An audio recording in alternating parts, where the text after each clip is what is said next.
class. Charlie, you look like crap. Gee, thanks. Charles didn't actually look like crap, just disheveled. So unlike the friend I was used to seeing, even in sweats, Charles Crisostomo always seemed so put together, with his neat haircut and clean-shaven face. That day, I saw him with unkempt hair and a 5 o'clock shadow, his pambahay shirt all wrinkled like he'd been lying in bed for days. This was sophomore year, 2 weeks after Charles underwent tendon repair surgery. Miserable and in pain, he'd skipped enough classes to be held back for a semester. But I attempted to lobby to his case to our professors and asked that he be given special projects for credit. They were nice enough to give him a chance under the condition that he submit all the requirements on a specific date, strictly no extensions, and score at least 80% on the final exams. They were tall orders, but I believe they were worth a shot. Charles led me into his room, and I watched him nervously as he hobbled from the door to his bed. His crutches were strewn on the floor, along with some sports magazines and copies of the latest issue of the school paper. I walked toward his bedside table and pushed aside a small tray that held bottles of medicine, making space for the folder of photocopied notes I brought along. "I'm pretty sure I've got everything covered," I said. I flipped the folder open and leafed through the pages while enumerating its contents. Should have. This isn't much. Guards, I'm dropping. There was nothing playful about the way he said the words, but I stared at him for a good long while, expecting a punchline. No way was I going to let Charles fall into a rut. I thought, but I wasn't good with words. Instead, I sat with him on the edge of the bed and took his hand in mine. I squeezed it tightly, the same way the words... The doctor said I can't do track anymore. Squeezed my heart. As I glanced up at him, I saw a tear fall from his eye and linger on his cheekbone. I kept a whimper in and wiped that single tear away. When I couldn't stand seeing his pained face any longer, I pulled him in for a rug and cried with him. I dropped by Crisostomo household every day for 2 weeks.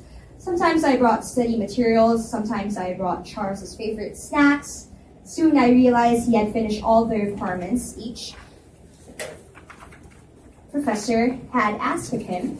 He eventually began coming to school as well, just in time for the final exams, all of which he easily aced.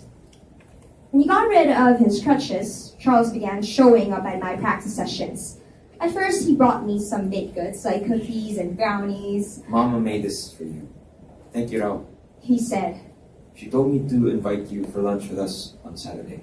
This went on for a while until I ran out of excuses to skip Crisostomo family lunch. And it wasn't as awkward as I'd imagined it to be. I got to meet Charles's parents, Tita Raul and Tita Helena, as well as his brothers, Arthur and Francis, and little sister Natalie. He also found a new hobby, one that involved pointing out my hardcourt mishaps, like how I wasn't running very well or how I had a tendency to fumble with the ball after a high-speed bounce pass. How do you manage to land on the wrong foot all the time when you do a layup? Sorcery. You're going to hurt yourself. I brought a hand up to his face and shoved it away before I turned to head toward the drinking fountains. He followed me. And you still keep fumbling with the ball during fast breaks. I glared at him. "Are we friends, Charlie?" Of course we are. "So could you be more like a friend? I mean, come on, not even a word of praise?" A smirk lined his face then, the way it usually would when he had something up his sleeve like a joke or a bad idea. The dimple on his left cheek was deadly. I wanted to smack it away right that moment. Your reverse layup, a thing of beauty.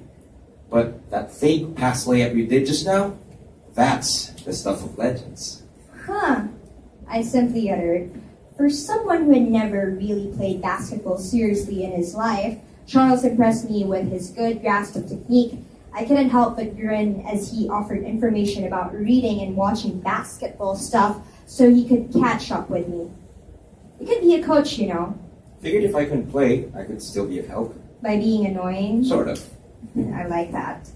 Charles's eyes lit up as he threw an arm over my shoulder, only to pull away and comment about how How gross and sweaty I was. He deserved a smack, and I landed one square on the chest. Somehow, we naturally found ourselves walking towards a sports complex that afternoon. He was headed for cheer squad practice, and I still attended basketball practice, even if I had to do was sit around and watch everyone do drills. Charles kept looking at the overcast sky, possibly worried that the rain would start falling while we were walking at a snail's pace. I felt him put an arm around my shoulder when a car skimmed past, splashing his hands with a bit of mud. His gaze fell on my bandaged foot. How long are you supposed to be out for? Hopefully no more than 2 weeks. Oh, rather than, you're gonna miss on the semis. Better than screwing things up, I guess. You did have 2 bad games. He said candidly. I felt his eyes on me as we walked. Well, but once you're back out there, I know you're gonna kill it.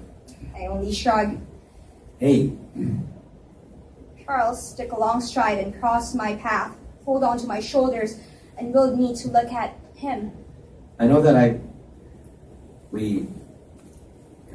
there were words exchanged between us, but that doesn't change what I know about you. You've got a lot of heart, Garnett. You don't give up. You never give up on me, and I know you're not going to give up the game. If you feel like you're going to a dark place, come find me. Let me hold your hand. I believe in you, Garnett. I always have. I blinked a tear. Are we friends again? We never weren't. Settle the score. By Tara Frejas.